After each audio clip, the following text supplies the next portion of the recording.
जय हिंद दोस्तों, welcome back to the Smart Eyes Foundation. You are watching Assam Prahari with me Raj Gaurav, and on today November 16 I will discuss these topics from Assam specific current affairs perspective from last week.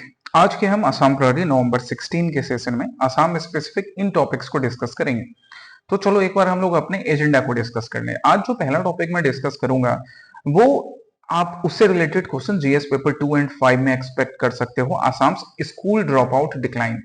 That's really a very commendable thing that the government of Assam and the other officers, the other people, those who are working in this direction कि आसाम में school level पर चाहे वो primary हो secondary हो in level पर drop out कम हो, और काफी अच्छा अचीवमेंट ये आसाम की सरकार और उन सब लोगों के लिए है। हम देखेंगे बट कुछ चैलेंजेस अभी भी हैं और उन चैलेंजेस को भी डिस्कस करेंगे और वो साथ में उनका वे फॉरवर्ड। फिर आपके लिए मेंस का प्रैक्टिस क्वेश्चन होगा। देन हम बात करेंगे व्हाइट विंग्ड वुड डक की। व्हाइट विंग्ड वुड डक, ये नाम सुनकर कुछ ध्यान में आ रहा है? That is also considered as state bird of which state? ये तुम मुझे बताओ जरा, इसका आईयूसीएन स्टेटस क्या है, क्या इसको लेकर थ्रेट है, किस रीजन में मिलता है, वो सारी चीजें। The third topic would be Assam's AI first strategy. Again a very commendable initiative की असम को आर्टिफिशियल इंटेलिजेंस, असम की यूथ को आर्टिफिशियल इंटेलिजेंस, असम की डेमोग्राफी को आर्टिफिशियल इंटेलिजेंस के अकॉर्डिंग जो कुछ भी ट्रेनिंग चाहिए या आर्टिफिशियल इंटेलिजेंस का हेल्प लेकर किस तरह से स्टेट की इकोनॉमी और पूरे नॉर्थ ईस्ट की इकोनॉमी, नॉर्थ ईस्ट के डेवलपमेंट को बढ़ाया जा सकता है, वो हम इस स्ट्रेटजी में बात करेंगे डिटेल में। और मेंस बेस्ड प्रैक्टिस क्वेश्चन भी करेंगे, प्रीलिम्स बेस्ड प्रैक्टिस क्वेश्चन भी होगा। Then the fourth topic would be Drishti and AI based surveillance system. कहां पर इस सर्वेलेंस सिस्टम का यूज होगा? क्या इस सर्वेलेंस सिस्टम को हम बॉर्डर में यूज करेंगे, इस सर्वेलेंस सिस्टम को हम डोमेस्टिक फ्रंट पे यूज करेंगे, कहां यूज करेंगे वो देखेंगे। Then the 93rd Indian air force day, जिसके सेलिब्रेशन का एक हिस्सा अभी गुवाहाटी में भी कंक्लूड हुआ। हम सबने बड़े गर्व बड़े खुशी के साथ उस चीज को विटनेस किया। हम आज उसके डिटेल्स भी डिस्कस करेंगे और इन सबसे रिलेटेड आपके लिए फिल्म्स के प्रैक्टिस क्वेश्चंस भी होंगे। Okay, so let's come to the very first topic. अच्छा, पहले टॉपिक पर आने से पहले रीड एंड रिफ्लेक्ट सेक्शन की बात कर लें। तो आज जो टॉपिक मैंने तुम्हें पढ़ने के लिए दिया है, एक है असम ट्रिब्यून के नवंबर 16 वाले एडिशन से। पहला टॉपिक है safeguarding press credibility, press journalism, जो कि लोकतंत्र के एक डेमोक्रेसी के एक पिलर के रूप में कंसिडर किया जाता है।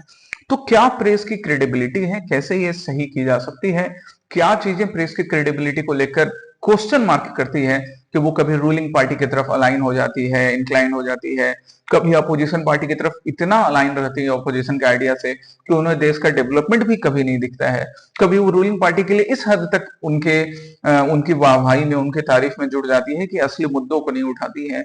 सो क्या है एग्जैक्टली प्रेस का रोल, कैसे इसको बेहतर किया जा सकता है, ऐसे रिलेटेड टॉपिक्स ना आपको ऐसे लिखने के बड़े काम हेल्प करेंगे। इवन जीएस पेपर 4 जो आपका है एथिक्स, वहां पर भी। तो ये आप आज के असम ट्रिब्यून से पढ़ सकते हो। दूसरा टॉपिक मैंने इंडियन एक्सप्रेस से लिया है, why hasn't India made its target of eliminating TB by 2025। ये टारगेट रखा गया था कि 2025 तक हम टीबी को खत्म कर देंगे इंडिया से। 2025 तो खत्म होने को आ गया, पर शायद टीबी नहीं खत्म हो पाया। क्यों ऐसा हुआ है, इंडियन एक्सप्रेस में इसको बहुत अच्छे तरीके से मेंशन किया गया।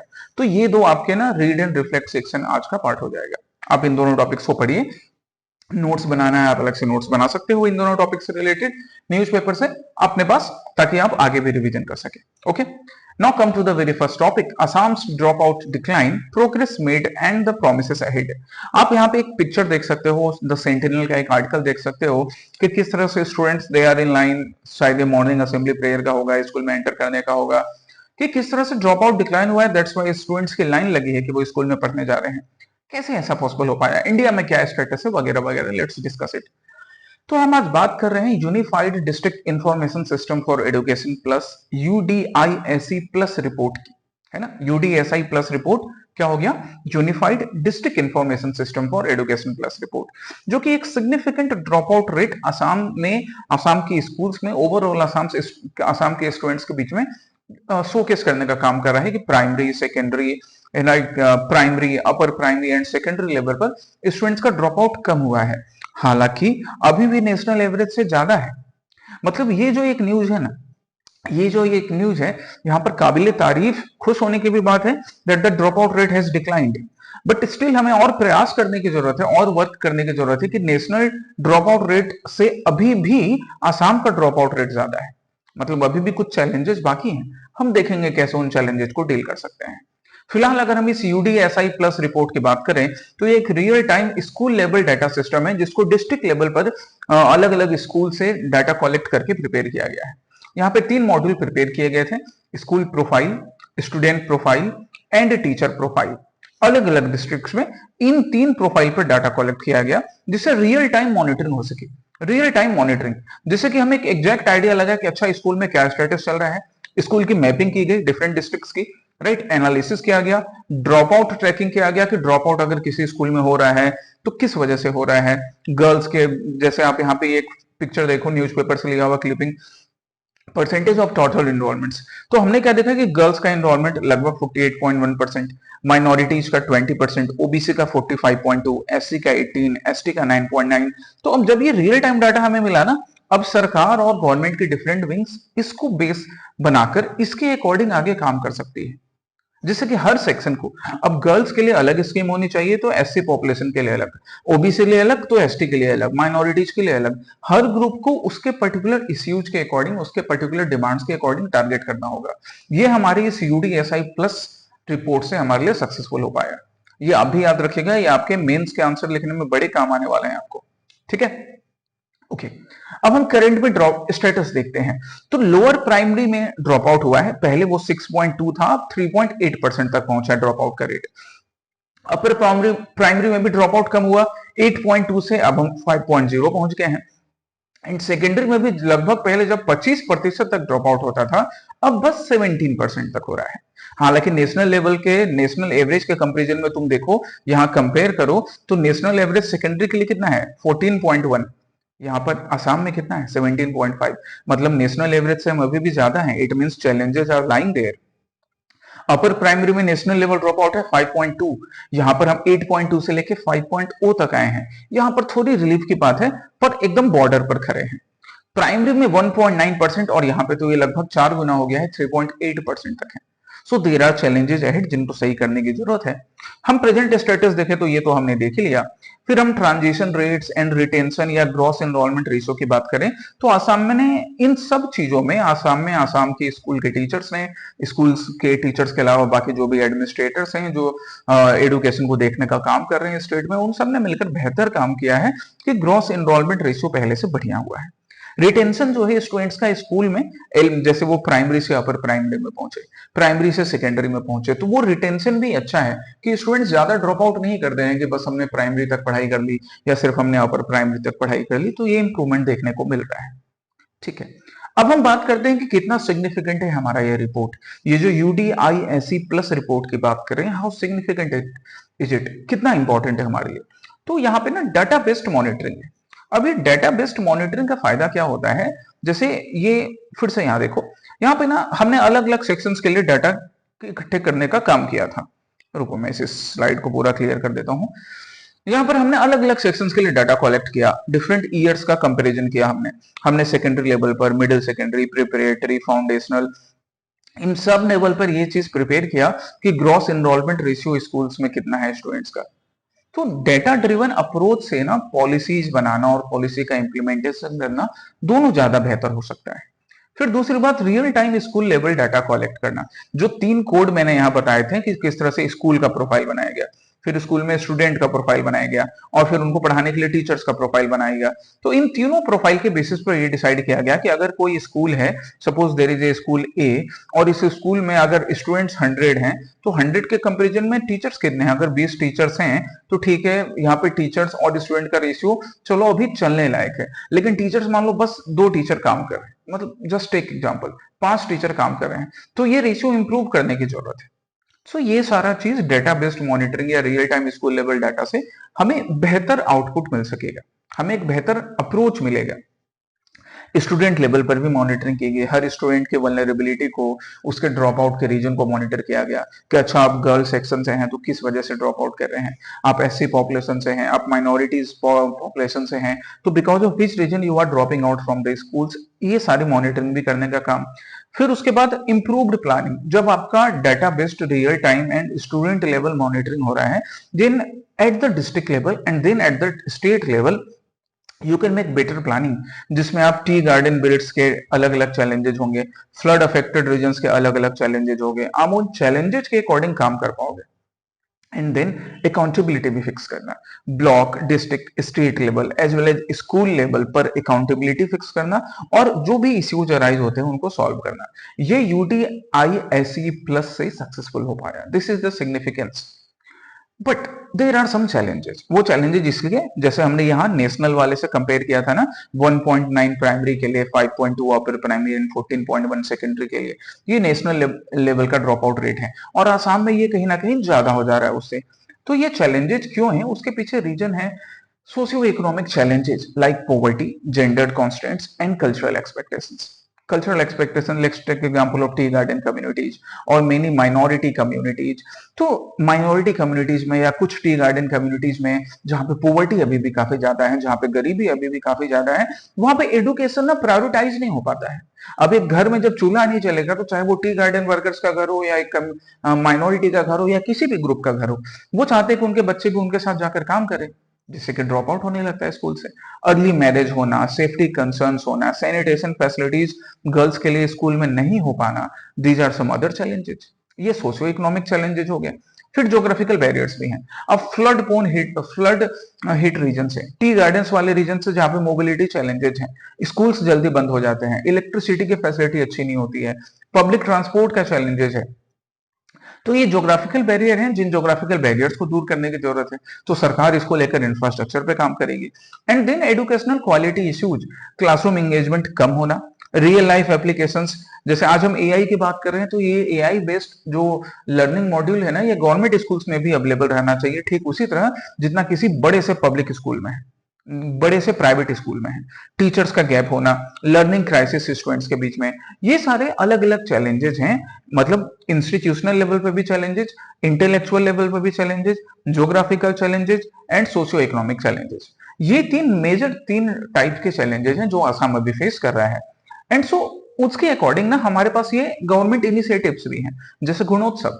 अभी कई स्टूडेंट्स हैं, तुम में से कई लोग जो जिनका सिलेक्शन ADRE एग्जामिनेशन से हुआ, या कई जिन्होंने AP इससे भी क्लियर करके जिन्होंने गवर्नमेंट सर्विसेज हासिल की, वो भी गुणोत्सव का पार्ट बनते हैं। समग्र शिक्षा इनिशिएटिव, इंफ्रास्ट्रक्चर इंप्रूवमेंट करना है स्कूल्स में, जैसे गर्ल्स के लिए सेपरेट टॉयलेट होना, that's a very basic need with proper sanitation facilities, safe drinking water का भी होना, स्कॉलरशिप सपोर्ट भी होना।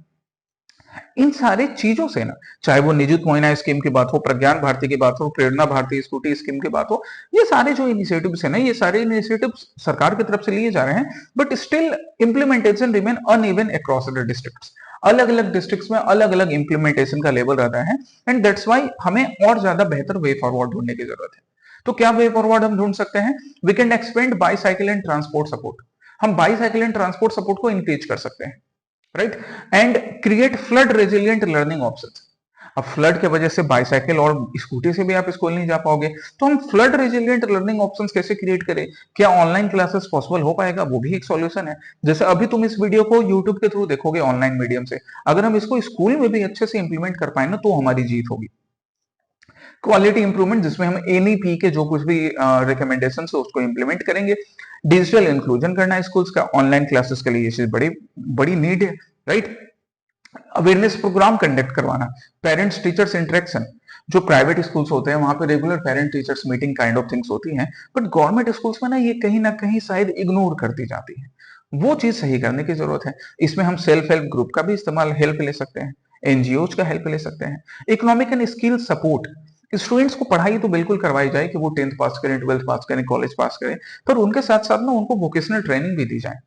सिर्फ डायरेक्ट बेनिफिट ट्रांसफर कर दिया जाएगा, उससे नहीं ये प्रॉब्लम सॉल्व होगा। जब उनको वोकेशनल ट्रेनिंग दी जाएगी ना, AI की ट्रेनिंग दी जाएगी, और जो कुछ भी चेंजिंग टेक्नोलॉजी उसकी ट्रेनिंग दी जाएगी, तो स्टूडेंट्स और उनकी फैमिली को लगेगा ना कि अच्छा, हमारा बच्चा जो पढ़ रहा है आगे जाकर सरकारी नौकरी लगे चाहे नहीं लगे, पर कुछ अच्छा अर्न कर सकेगा रेस्पेक्ट के साथ। इससे कि वो अपने बच्चों को ना मोटिवेट करेंगे कि बेटा बेटी जाओ तुम और स्कूल में पढ़ो, ड्रॉप आउट नहीं करो। So these are the way forwards. इसको ध्यान रखिएगा, अपने आंसर्स में वे फॉरवर्ड लिखने में काम आएगा तुम्हारे, ठीक है। And now a mains based practice question. अब ये रहा आपके लिए वो mains based practice question, right. चलिए अब हम चलते हैं दूसरा इस स्पीसीज के बारे में, white winged wood duck. White winged wood duck, मैंने क्वेश्चन पूछा था कि किस स्टेट के हम इसको स्टेट बर्ड के रूप में बुलाते हैं? बिल्कुल Assam, it's Assam state bird, right. चलिए, तो अभी न्यूज़पेपर में क्या रिपोर्ट आया that the Assam state bird white winged wood duck has declined sharply to nearly 300 individual in north east India. मतलब ये जो हमारा प्यारा सा दिखने वाला ये पक्षी है, इसके नंबर कम हो रहे हैं। क्यों नंबर कम हो रहे हैं? ये ना सिर्फ एनवायरमेंटल कंजर्वेशनिस्ट के लिए चैलेंजेस हैं, उनके लिए कंसर्न है, बल्कि हमारे लिए भी कि एक थ्रेटन्ड स्पीसीज जो कि स्टेट को भी रिप्रेजेंट कर रहा है, जो कल्चर से भी जुड़ा है, फिर भी उसके नंबर कम हो रहे हैं। तो ये आम लोगों के लिए उतना ही बड़ा चैलेंजेस है जितना कंजर्वेशनिस्ट के लिए है। Let's come to the report कि क्या कह रहा है ये रिपोर्ट, क्यों ऐसे हो रहे हैं। कहा जा रहा है कि अब बस कुछ 200 डक ही बचे हैं आसाम में due to habitat loss and human disturbance. Human इनको कभी जो लोग भी, वैसे तो इसका एक कल्चरल रेलेवेंस है, तो people avoid its meat, but there are people जो कि इसके मीट को भी कंज्यूम करते हैं। ये चीज तो हमने देखा है ना। जैसे हम एग्जांपल लेते हैं ब्लैक बक का, चिंकारा का। अब हमारे एक भाई हैं बॉलीवुड के, जिनके ऊपर ये केस चल रहा है कि उन्होंने शूटिंग करते हुए फिल्म की एक शूटिंग कर दी थी चिंकारा की। अब वो शूटिंग करने गए थे, उनको लगा कि भाई हम उसका टंगरी कबाब खाएंगे, पर वो जो स्पीसीज है वो सैक्रेड माना जाता है, अपना माना जाता है बिश्नोई कम्युनिटी के बीच में, राजस्थान में। तो ये ना डिफरेंसेस दिखते हैं लोगों के बीच में, and that's why they numbers are decreasing. वहां ब्लैक बक के केस में भी, यहाँ पर हम डक्स के भी केस में देख रहे हैं काफी नंबर डिक्रीज हुआ है। 1990 में जब 300 लगभग नंबर होते थे, अब 200 के अराउंड कुछ बचे हैं। अभी आप इनको कहां पर ढूंढ सकते हो? Dihing reserve forest, Tinsukia district में, एंड नामेरी रिकॉर्डेड है स्मॉल इंक्रीज। नामेरी में भी आप थोड़े इनके नंबर्स इंक्रीज होते हुए दिखोगे, बट स्टिल इनका नंबर अभी भी 200-300 के अराउंड है, so that's a concern. Number में ज्यादा होने चाहिए थे। आईयूसीएन स्टेटस या बाकी कंजर्वेशन स्टेटस की बात करें तो आईयूसीएन इनको क्रिटिकली इंडेंजर्ड कैटेगरी में रखता है। ये बड़ा इंपॉर्टेंट पार्ट है, याद रखना प्रीलिम्स के लिए ना, ये सब चीज बहुत इंपॉर्टेंट हो जाती है। व्हाइट विंग्ड वुड डक, इसका आईयूसीएन स्टेटस क्या? Critically endangered. गांठ बांध लो, आईयूसीएन की रेड लिस्ट में क्या स्टेटस होता है। फिजिकल फीचर्स की बात करें तो लार्ज डार्क फॉरेस्ट डक होता है, जो अपने स्पॉटेड हेड की वजह से, ये स्पॉटेड हेड देख सकते हो, या अपने विंग की वजह से जाना जाता है, ठीक है। It prefers dense swamp forest and prefers to stay secretive and quiet. ये डक्स का लक्षण है कि ये काफी सेक्रेटिव, काफी क्वाइट रखते हैं, अपने काम से काम मत रखते हैं, नदी में, तालाब में, पॉन्ड में, बट इन्हें ना क्लीन वाटर पसंद होता है, पॉल्यूशन बहुत ज्यादा नहीं, ह्यूमन डिस्टर्बेंस नहीं पसंद है। डिस्ट्रीब्यूशन की हम बात करें तो there are found in eastern Assam, Arunachal Pradesh, Nagaland, right. इन रीजन में आपको दिखेंगे, और इंडिया के बाहर भी आसपास जहां पर ऐसे फेवरेबल क्लाइमेटिक कंडीशंस है, ये स्पीसीज आपको वहां पर दिख जाएंगे। इकोलॉजिकल रोल की बात करें तो they occupy undisturb low land tropical forest. Undisturb चाहिए इनको ना, अनडिस्टर्ब इसलिए चाहिए क्योंकि ये चाहते हैं कि इनके जिस भी ये एक्वेटिक एनवायरनमेंट में रहते हैं वहां पे ज्यादा डिस्टर्बेंस नहीं हो, खाने को कुछ मछलियां मिल जाए, कुछ इंसेक्ट्स मिल जाए, इनका काम हो जाएगा। They are indicator species. Indicator species मतलब क्या? अब जैसे तुम्हारे घर में गए, अब तुम पढ़ने वाले स्टूडेंट्स हो, तुम्हारे घर में या तुम्हारे पीजी में गए, और तुम्हारे टेबल पे क्या है, यहाँ पर पेन रखा है, बुक्स रखी है, नोट्स रखे हैं, है ना, ये सारी चीजें रखी हैं, तो इसका मतलब हुआ this is an indication that you are a good student. अब आपके टेबल पे रंग बिरंगी बोतलें रखी हैं जिसमें रंग बिरंगा लिक्विड भरा है, तो that is not a good indication of aspirant. यही चीज यहाँ पर है। ये स्पीसीज अगर किसी एक्वेटिक एनवायरनमेंट में मिल रहा है ना, दिस सोच कि वहां पे फिशेस भी हैं, इंसेक्ट्स भी हैं, और उनके नंबर को ये कंट्रोल कर रहा है। ये जिस रीजन में मिलेगा, जिस एक्वेटिक एनवायरनमेंट में मिलेगा, वहां पे पॉल्यूशन का लेवल कम है, दैट इज एन इंडिकेशन। वहां पे फॉरेस्ट का डिग्रेडेशन कम हो रहा है, वेटलैंड्स का डिग्रेडेशन कम हो रहा है, तो वही सारी चीज इनके लिए मेजर थ्रेट है। Loss of degradation and forest deforestation, hunting जैसा मैंने बताया था, पॉल्यूशन एंड ह्यूमन डिस्टर्बेंस, ये सारे थ्रेट हैं जिसकी वजह से हमारा व्हाइट विंग्ड वुड डक, इसके नंबर काफी कम हो गए हैं। आयुसीएन में हमने देखा था कौन सा स्टेटस? Critically endangered. इंडिया में बात करें तो वाइल्ड लाइफ प्रोटेक्शन एक्ट इनको शेड्यूल 1 में क्लासिफाई करके रखता है। असम की सरकार ने 2003 में इसको असम स्टेट बर्ड भी डिक्लेयर किया था, so that conservation efforts increase हो सके। अब ये रहा आपके लिए इन पर बेस्ड दो प्रैक्टिस क्वेश्चन, ये दोनों प्रैक्टिस क्वेश्चन आपके लिए यहाँ पर मेंशन है, ठीक है। चलिए, और इनका आंसर करके मुझे कमेंट सेक्शन में तुम बताओगे। अब हम नेक्स्ट टॉपिक पर चलते हैं, Assam AI first strategy. Assam AI first strategy, Assam की एआई फर्स्ट स्ट्रेटजी, ये ना सिर्फ पर्टिकुलर आज के न्यूज का पार्ट नहीं है। असम की सरकार एआई को लेकर स्कूल्स में, कॉलेजेस में, या असम की इकोनॉमी को बूस्ट करने के लिए एआई का किस तरह से रोल हो सकता है, एआई किस तरह से रोल प्ले कर सकता है, इसको लेकर काफी एफर्ट्स डाल रही है। उसमें से ही एक नया, एक बढ़िया डायरेक्शन क्या है कि असम की सरकार ने, ये होगी government of Assam, government of Assam ने एक एमओयू साइन किया, किसके साथ? गूगल के साथ। गूगल के साथ एमओयू साइन किया है to improve administrative efficiency and the AI capabilities of the state. State की एआई कैपेबिलिटी को इंप्रूव करने के लिए एंड द एडमिनिस्ट्रेटिव एफिशिएंसी इसको इंप्रूव करने के लिए ये एमओयू है असम की सरकार और गूगल के बीच का मेमोरेंडम ऑफ अंडरस्टैंडिंग। तो चलिए अब हम देखते हैं इसको। So Assam government signed a formal agreement with Google Cloud to introduce AI tools, training and infrastructure across government department। कि भाई हमारे डिफरेंट गवर्नमेंट डिपार्टमेंट्स में एजुकेशन से लेकर हेल्थ से लेकर बाकी सारे डिपार्टमेंट्स में हमें एआई टूल्स की जरूरत है, एआई इंफ्रास्ट्रक्चर की जरूरत है, जिससे गवर्नेंस और बेहतर हो सके, लोगों तक ज्यादा बेहतर पहुंचा जा सके। And that's why the IT department of Assam and Google cloud India have came in a understanding collaboration memorandum of understanding में, राइट। यहाँ पर किन के प्रेजेंस में? The honourable IT minister Shri Keshav Mahanta ji के प्रेजेंस में ये एमओयू साइन किया गया। की फीचर्स की हम बात करते हैं तो एमओयू का की फीचर्स है AI centre of excellence develop करना डिफरेंट गवर्नमेंट डिपार्टमेंट्स में, एथिकल यूज ऑफ एआई को प्रमोट करना जिससे कि transparency, privacy, data sovereignty and removal of algorithmic बायस ये हमारे जो गवर्नमेंट स्टाफ है ना उनके लिए भी पॉसिबल हो, और गवर्नमेंट स्टाफ जब ये काम कर सके इनके थ्रू तो लोगों के लिए गवर्नेंस ज्यादा हेल्पफुल बन सके, सिटीजन सेंट्रिक गवर्नमेंट का जो आइडिया है वो बेहतर हो सके, राइट। और क्या इसके की फीचर्स हैं? कैपेसिटी बिल्डिंग का भी काम करना कि धीरे धीरे हमारे ऑफिशियल्स इतने ट्रेन हो जाए कि वो अगले बैच वाले ऑफिशियल्स को ट्रेन कर सके। Use of AI for faster public service delivery, जैसा मैंने बोला कि सिटीजन सेंट्रिक गवर्नमेंट को प्रमोट करना, इट मींस सर्विस डिलीवरी को और फास्ट करना लोगों तक पहुंचाने के लिए। ये मेन की फीचर्स हो गए हमारे एमओयू के, ठीक है। चलो और डिटेल्स देखते हैं। अब गवर्नमेंट का विजन क्या है, चलिए तो इसको लेकर हम गवर्नमेंट विजन की बात करते हैं। तो असम की सरकार की का विजन क्या है? ना सिर्फ असम को बल्कि पूरे नॉर्थ ईस्ट को एआई हब के रूप में डेवलप करना, स्पेशली असम जब इस चीज को लीड कर सकेगा। पहले असम के गवर्नमेंट सर्वेंट्स के लिए इस चीज को बनाया जाएगा, कैपेसिटी बिल्डिंग करके धीरे धीरे असम के यही सर्वेंट्स, अब सपोज मान लो कि बगल में नेबरिंग स्टेट नागालैंड है या मेघालय है, तो उनके भी गवर्नमेंट एम्प्लॉयज को अगर एआई इनेबल्ड गवर्नेंस की जो नीड पड़ेगी तो वहां पर भी असम साथ दे सकेगा। Now this MOU is also as per Assam IT policy, Assam की आईटी पॉलिसी के अकॉर्डिंग ही ये MOU है।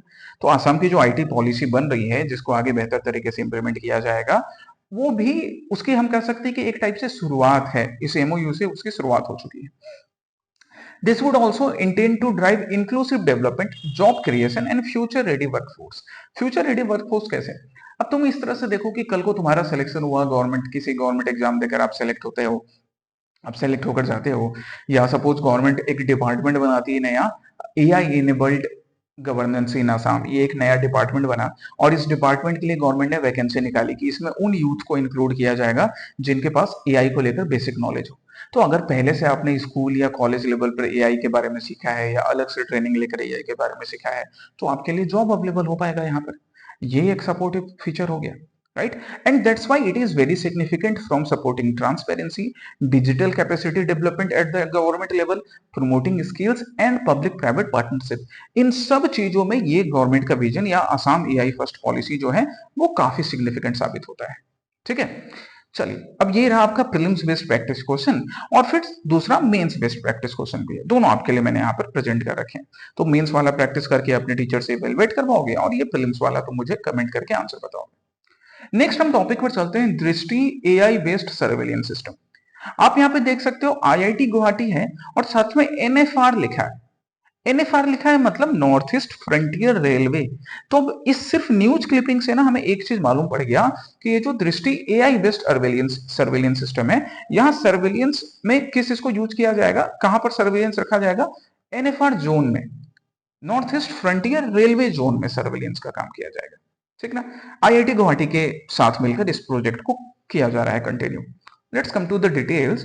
The North East Frontier Railway in IIT Guwahati has unveiled an AI powered surveillance system. आप यहाँ पे देख सकते हैं दृष्टि को, NFR IIT Guwahati unveiled AI based surveillance system, जिससे कि जो वैगन्स होते हैं ना उनके डोर लॉक्स को रियल टाइम पे मॉनिटर किया जा सकेगा।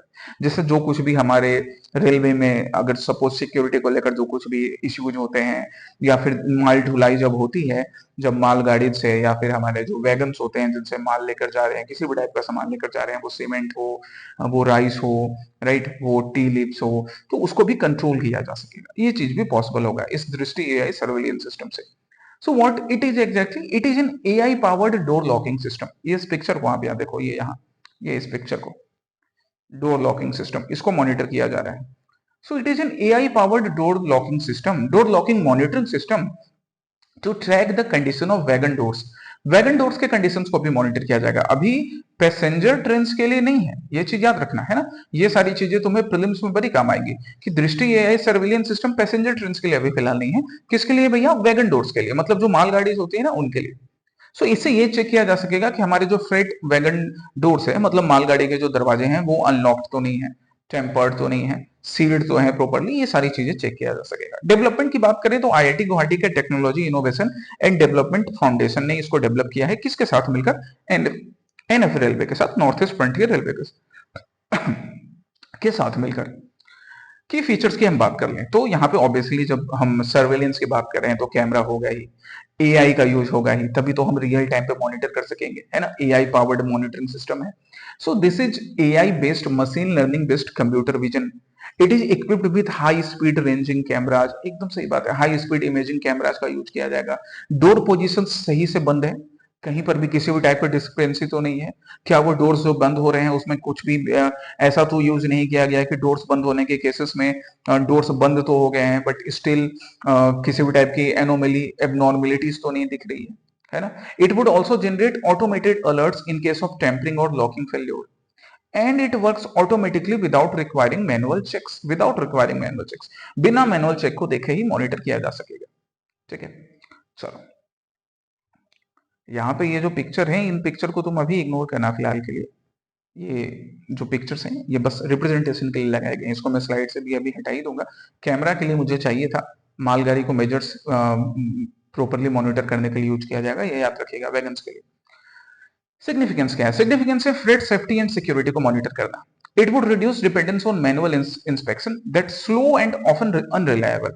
Unreliable होता है क्योंकि ह्यूमन अगर करप्ट हो तो फिर अनरिलायबिलिटी बढ़ेगी उस केसेस में. और फिर जो माल डिलीवरी होती है, वैगन्स का जो यूज होता है, उस पर भी एक सवाल या चिन्ह खड़ा हो जाता है, right. It would also improve operational transparency and it would strengthen ceiling integrity of the wagons.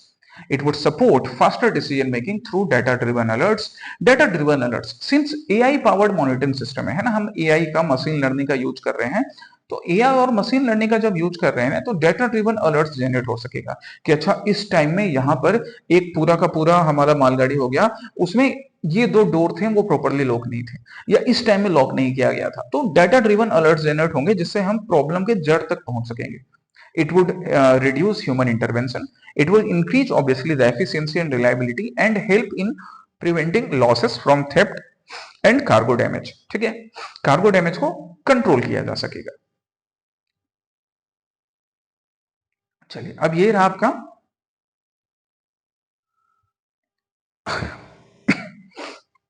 Practice question. ये प्रीलिम्स का प्रैक्टिस क्वेश्चन दृष्टि एआई बेस्ड सर्विलियंस सिस्टम पर. नेक्स्ट टॉपिक है हमारा 93rd Indian air force day. Last but not the list topic for the day, Indian air force day. Indian air force day अभी recently celebrate किया गया, जिसका ये 93rd सेलिब्रेशन था. हमने देखा कि इंडियन एयरफोर्स का सेलिब्रेशन का एक पार्ट असम में भी सेलिब्रेट किया गया when we have witnessed full scale air show in the North East at Lachit Ghat Guwahati. Right, काफी बढ़िया था, काफी ग्रैंड सेलिब्रेशन था. मुझे तो लाइक इन पर्सन जाकर देखने का मौका नहीं मिला, पर जो वीडियोस मैंने देखे इन पर्सन देखने का मौका पहले मिला है अलग अलग जगहों पर, जब जब भी वहां पर उपस्थित हो पाया. तो बाकी जो वीडियोस भी देखकर अभी भी आप वीडियोस देखोगे तो काफी थ्रिल्ड फील करोगे, राइट. आप यहाँ पे वीर लचित बोरफुकान को देख सकते हो और उनके पीछे हमारे वीर सेना के जवानों को देख सकते हो, भारतीय वायु सेना के जवानों को. चलिए अब हम इनके डिटेल्स देखते हैं. तो ये जो इवेंट हुआ ना, इस इवेंट में भारत ने अपने वायु शक्ति को दिखाने का काम किया, जिसमें 75 एयरक्राफ्ट एंड हेलीकॉप्टर्स यूज किए गए, 25 एरियल फॉर्मेशंस दिखाए गए ब्रह्मपुत्रा रिवर के ऊपर. तो माइटी ब्रह्मपुत्रा और उसके ऊपर माइटी इंडियन एयरफोर्स ये रिप्रेजेंट किया गया. फॉर्मेशन के जो नेम थे वो भी भारत के नॉर्थ ईस्टर्न पार्ट को, यहाँ के वॉरियर्स को ध्यान में रखकर, यहाँ के इकोलॉजी को ध्यान में रखकर, यहाँ के कल्चर को ध्यान में रखा गया. जैसे लचित, काजीरंगा, मानस, बराक, ये सारे ना हमारे डिफरेंट, हमारे ऑब्वियसली लचित बोरफुकान, इनकी जो ग्रेट लेगेसी है वॉरियर की वो शोकेस कर रही है. तो दूसरी तरफ इकोलॉजिकल लेगेसी ऑफ काजीरंगा उसको शोकेस किया जा रहा है.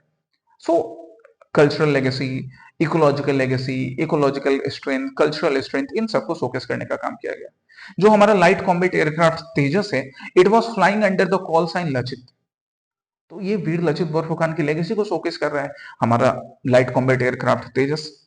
इसके अलावा हमने Rafale, Sukhoi, MK1, Mirage, Jaguar, Apache, इन सबको शोकेस करने का काम भी किया गया है। ठीक है, चलिए। अच्छा, ये पॉइंट देखो यहां पर, the show concluded with the air warrior drill team Arjun performing coordinated rifle drills. मतलब कोऑर्डिनेटेड राइफल्स ड्रिल भी जिसको कि टीम अर्जुन ने परफॉर्म किया, उसके साथ ही ये जो हमारा एयर शो था वो कंक्लूड हुआ। अब हम एयरफोर्स डे की बात करते हैं। तो एयरफोर्स डे जो है वो 8 अक्टूबर 1932 से सेलिब्रेट किया जा रहा है। 1932 ऑब्वियसली तभी हम आजाद नहीं हुए थे, तभी हमारा जो एयरफोर्स है इसका नाम था रॉयल एयरफोर्स। लेकिन उसके बाद से लेकर अब तक, भारत की आजादी से लेकर अब तक, इवन भारत की आजादी से पहले जब ये रॉयल एयरफोर्स नाम था, तब भी हमारे एयरफोर्स के जवानों ने डिसिप्लिन का एग्जाम्पल दिया, हमारे एयरफोर्स के जवानों ने इंटीग्रिटी का एग्जाम्पल दिया, और जब से आजादी मिली तब से हमेशा इन्होंने भारत के झंडा को ऊपर ही लहराने का काम किया है।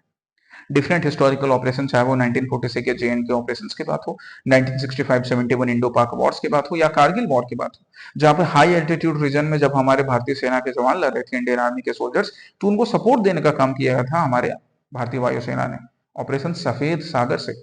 पढ़िएगा इसके बारे में, किसके बारे में, ऑपरेशन सफेद सागर के बारे में, ऑपरेशन सफेद सागर, पढ़िएगा इसके बारे में, है ना। अभी इस बार जो एयरफोर्स डे सेलिब्रेट किया गया उसके लिए एक थीम डिसाइड किया गया था ऑपरेशन सिंदूर के अकॉर्डिंग, राइट। ऑपरेशन सिंदूर, जिसमें हमने अगेन फिर से पाकिस्तान को ये बात सिखाया कि अगर आपको लगता है कि सिंदूर कमजोरी की निशानी है, तो वो कमजोरी की निशानी नहीं है, वो माँ दुर्गा, माँ काली के चरणों में भी चढ़ती है, वो शक्ति की निशानी है। ये चीज हमने ऑपरेशन सिंदूर में भी पाकिस्तानियों को सिखाया, पाकिस्तान के जो आतंकवादियों को सपोर्ट करते हैं, आतंक को सपोर्ट करते हैं, उन्हें भी। और हमारे भी ऑफिशियल थीम इस साल एयरफोर्स डे का भी ऑपरेशन सिंदूर के अकॉर्डिंग रखा गया। हम इंडियन एयरफोर्स की बात करें तो इसका मोटो है नभः स्पृशम दीप्तम। दैटिंग, ये संस्कृत का शब्द है, उसका मतलब होता है touch the sky with glory. नभः स्पृशम दीप्तम, स्काई को, नभ को गौरव के साथ, गर्व के साथ स्पर्श करना, ये हमारे इंडियन एयरफोर्स का मोटो है, जिसको लिया गया किससे है, भागवत गीता से। ठीक है, अब यहाँ पर आप हमारे एयर चीफ मार्शल को भी देख सकते हैं। ठीक है, जिन जिन एयरक्राफ्ट ने पार्टिसिपेट किया 93rd एयरफोर्स डे के इस सेलिब्रेशन में यहाँ गुवाहाटी में, उसका डिटेल्स देख सकते हैं। और यहाँ पे मैंने स्पेशली ये पार्ट देखो, इंडियन एयरफोर्स रैंक स्ट्रक्चर। कई स्टूडेंट हैं जो CDS या FCAT का भी एग्जामिनेशन देते हैं, वहां पर ना ये क्वेश्चन आता है, इवन CAPF के भी एग्जामिनेशन में UPSC कंडक्ट करवाती है, वहां भी पूछा जाता है। तो वो भी मैंने मेंशन कर रखे हैं कि इस तरह से रैंकिंग होती है। ये भी आपको ना हेल्प करेगा प्रीलिम्स के एग्जामिनेशंस में, उन एग्जामिनेशंस के लिए specially. And then this is the practice question. एक और प्रैक्टिस क्वेश्चन मैंने आपके लिए रखा है, जैसा मैंने पिछले सेशन से स्टार्ट किया। यहाँ पर हमने क्या रखा है, यहाँ पर हम देख सकते हैं ऑनरेबल हमारे फाइनेंस मिनिस्टर को, यूनियन फाइनेंस मिनिस्टर को, that Shrimati Nirmala Sitharaman, she lays base of Kanaklata university. तो आप शहीद कनकलता बरुआ जी के बारे में, और ये जो यूनिवर्सिटी उनके नाम पर स्टार्ट की जा रही है, उनके बारे में पढ़िए और इस प्रैक्टिस क्वेश्चन का आंसर कीजिए। ये आपके आज के आसाम प्रहरी के सेशन का एजेंडा था, जिसको हमने डिटेल में डिस्कस किया। अभी पूरा वीक आपके पास है, आप प्रैक्टिस क्वेश्चंस प्रीलिम्स वाले भी अटेम्प्ट करें, वो अभी वीडियो देखने के साथ साथ कंप्लीट कर लो, बड़ी खुशी होगी। बाद में भी कर सकते हो। मेंस वाला क्वेश्चन तो बिल्कुल पूरा हफ्ता आपके पास है, आप इसको देखिए, समझिए और लिखने का काम कीजिए। ओके, फिर हम लोग नेक्स्ट वीक आसाम प्रहरी के नेक्स्ट सेशन में मिलेंगे। Till then take care, study well, जय हिंद।